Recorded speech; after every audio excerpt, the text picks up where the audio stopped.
The aging baby boomers have certainly created a wake-up call for many organizations.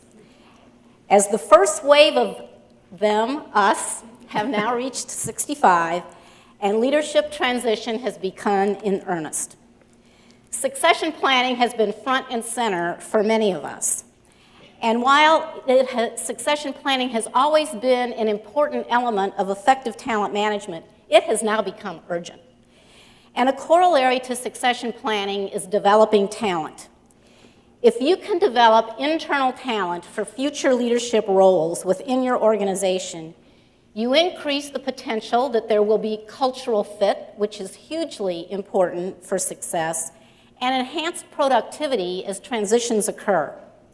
In fact, DDI, an international HR consulting firm, reported in a study a couple of years ago that external candidates can take up to twice as long as internal candidates to become productive on the job, as much as 18 months compared to internal candidates of 9 months when the position is filled internally. So I would like to share an approach with you that can help you groom internal talent for future roles.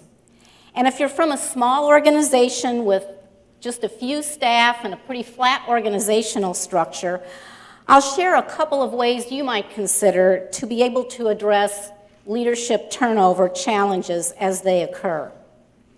The first thing, though, that I want to note is that investing in talent isn't just about money.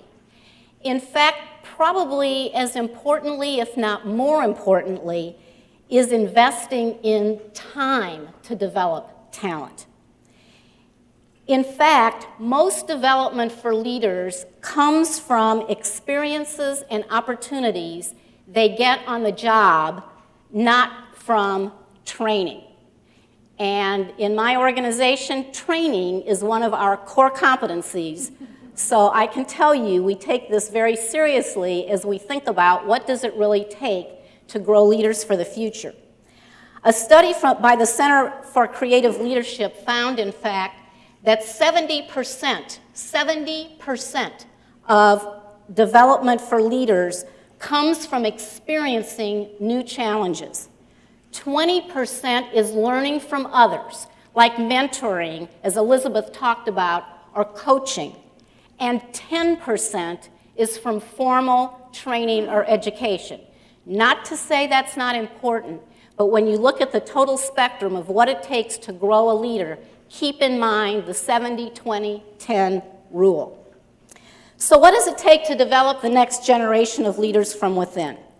Our organizational development group at Commerce actually did some of our own best practice research among St. Louis companies, and we identified 4 steps to growing your own. So the 4 steps are, first of all, you have to clearly define the requirements of the job and what it takes to succeed in that role. And this is more than writing a job description.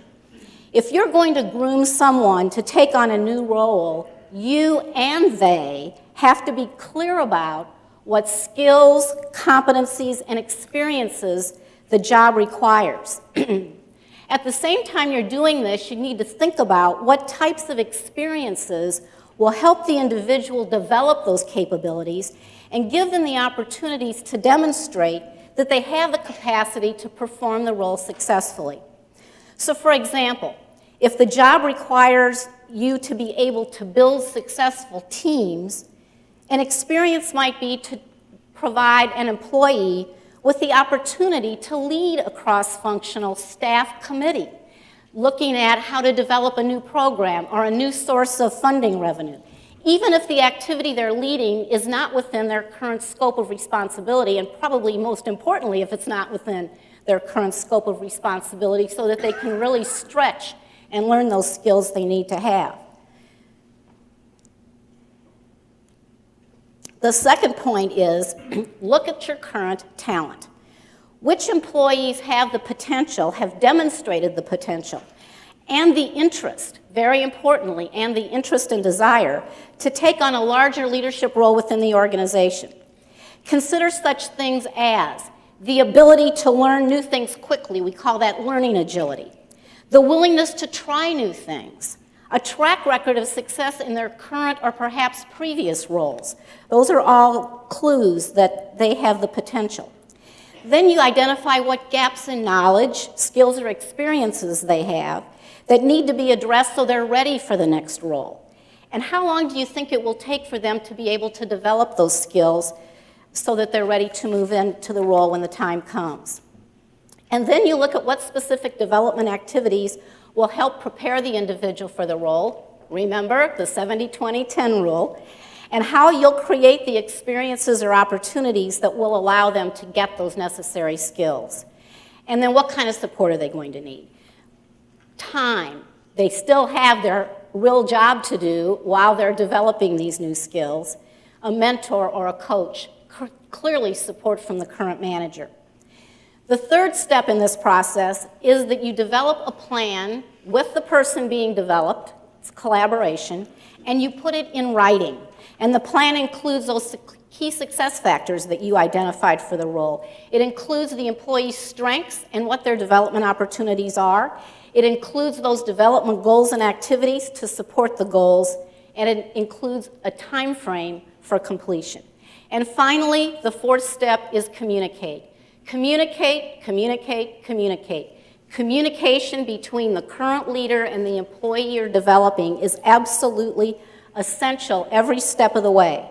It begins with candid conversation about the role requirements, candid conversation about the employee's strengths and where their development opportunities are, and it requires periodic check-ins to make sure that the time frame you've put together is actually being met, and then you can evaluate progress. So those are the 4 steps we identified from best practices in how to grow your own talent. Now, we realize that there are challenges, so let me conclude by just enumerating a few of what these challenges are. The first one is it takes time and thought to invest in talent and develop people. But as you heard earlier, it is absolutely a key responsibility of current leadership to do that, to provide for that future leadership pipeline. Another challenge is the current leaders don't always have the expertise or the experience to create those key success factors and competencies and to assess the talent, but there are resources available to help. I'll bet there might be somebody on the board who has that expertise or that experience. I bet there are volunteers who maybe do this kind of work for their day job. And certainly if you have the resources, there are consulting firms who can be of help as well. In smaller organizations, it may be more difficult because fewer employees may have the potential or desire to move into the role. So what can you do? Well, one thing to think about is how about joining forces with each other to figure out how you can help each other develop talent and maybe share talent. Or maybe organizations could even partner or merge to create the critical mass to be able to develop and advance talent internally. So investing in people development is not only necessary to prepare for leadership turnover, which is only going to accelerate in the coming years. It is also an important component of creating a workplace where employees feel engaged, enabled, and energized to do everything they can do to help the organization succeed. And that is a huge return on your investment. Thank you.